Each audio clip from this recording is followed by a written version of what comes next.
안녕하세요. 소소한 인문학입니다. 러셀은 철학자이자 문필가이고 패러독스로 유명한 수학자이기도 합니다. 오늘은 그에 져서 행복의 정복에 대해 알아보겠습니다. 행복의 정복은 1부, 2부로 나뉘어져 있습니다. 1부는 행복이 당신 곁을 떠난 이유라는 제목을 다루고 있고, 행복을 잃어버린 사람들의 유형에 대해 고찰합니다. 2부는 행복으로 가는 길입니다. 사랑의 기쁨과 행복을 찾는 방법에 대해 이야기합니다. 서평이다 보니 세세하게 책 내용에 대해 짚어드리지는 못하기 때문에 부분 괜찮은 내용은 별도로 정리해서 찾아뵙겠습니다. 1장 자기 안에 갇힌 사람. 자기 자신에게 몰입하는 세 가지 유형의 사람을 말합니다. 죄인, 자기 도취에 빠진 사람, 그리고 과대 망상에 걸린 사람을 말합니다. 여기서 죄인은 죄의식에 사로잡힌 사람을 말하는데, 사회적 대타자에 대한 지나친 강박증을 말합니다. 자기 도취에 빠진 사람은 한마디로 나르시시즘에 빠져있는 허영심 많은 사람을 지칭합니다. 마지막으로 과대 망상에 걸린 사람은 심한 굴욕감에서 비롯된 경우가 많다고 합니다. 과대 망상의 사람은 매력적인 사람이 되기보다는 권위적이고 다른 사람이 두려워하는 사람이 되려고 한다고 합니다. 2장 이유 없이 불행한 당신. 삶의 보람이라는 것이 남아있지 않다고 생각하는 사람들이 많다고 한다.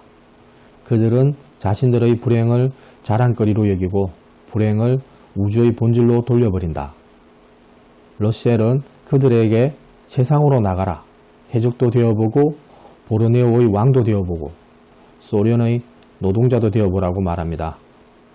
위험하지만 모비딕을 잡으러 배를 탈 것인가, 아니면 안전한 육지에 머물 것인가는 본인의 선택에 달려 있겠죠.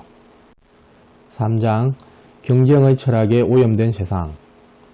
사람들이 흔히 쓰는 생존에 대한 경쟁이란 말은 실제로는 성공을 위한 경쟁을 의미한다고 합니다.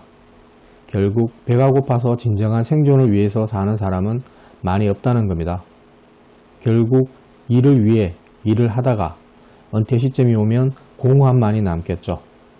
살아가면서 들꽃의 이름 정도는 알아야 행복해집니다. 4장 인생의 끝 권태.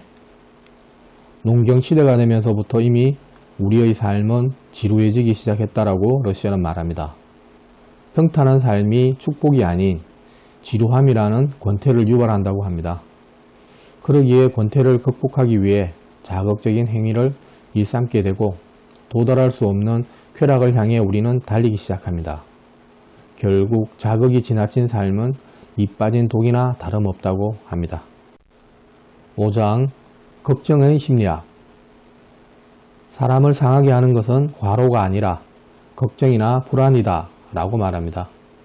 일상생활에서 일어나는 일상적인 문제에 대한 고민은 그 문제에 맞닥뜨려야 할 때를 제외하면 털어버릴 수 있는 것이다. 한시도 쉬지 않고 지나치게 고민하는 것보다 꼭 필요할 때 적당하게 고민하는 침착한 태도를 기르면 행복과 능률을 엄청나게 정진시킬 수 있다고 합니다. 6장 질투의 함정. 질투의 치료법은 무욕과 행복뿐이다 라고 말합니다. 질투는 어린 시절에 겪었던 불행한 일에 기인한다고 봅니다. 매사를 비교하는 습관은 잘못된 버릇이다.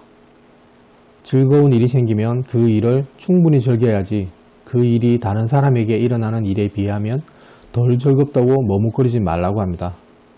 삶의 작은 피시스의 순간을 느끼는 게 행복에 다가가는 길입니다. 7장 불합리한 죄의식. 서구적 기독교관의 죄의식에 대해 말합니다. 지나친 죄의식을 강요함으로써 정작 필요한 현실적, 도덕적 위험에 대해 거론하지 않는 현실을 질타합니다. 예를 들자면 불합리한 법제나 피고용인에 대한 착취, 아내나 자식에 대한 잔혹한 행동, 정치 권력의 부패 등이 있겠죠.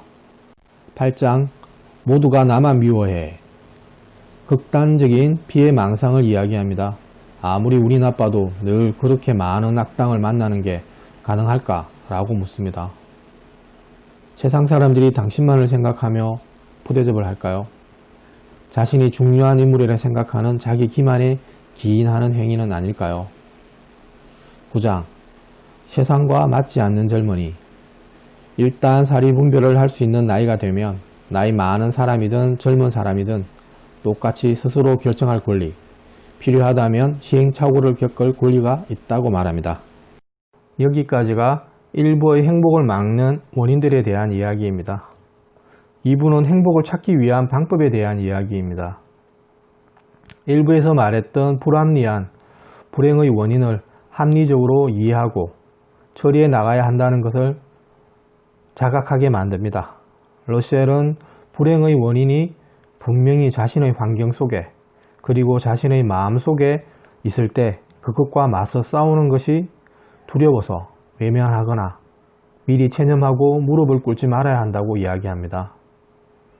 불행의 원인을 똑바로 쳐다보고 원인을 알고 개선할 때 진정한 행복은 도래합니다. 나를 중심으로 생각하는 유아론적이고 나르시시즘적인 관점을 벗어나서 나를 지탱하고 생활하게 하는 세계의 대상 속에서 삶의 의미를 찾아야 진정한 행복에 이룰 수 있습니다. 세계의 대상이 주는 또는 무의의 공동체가 주는 피시스의 감정, 주체의 감정 속에서 실존의 이유를 찾아야 합니다. 오늘의 소소한 인문학 마치겠습니다. 감사합니다.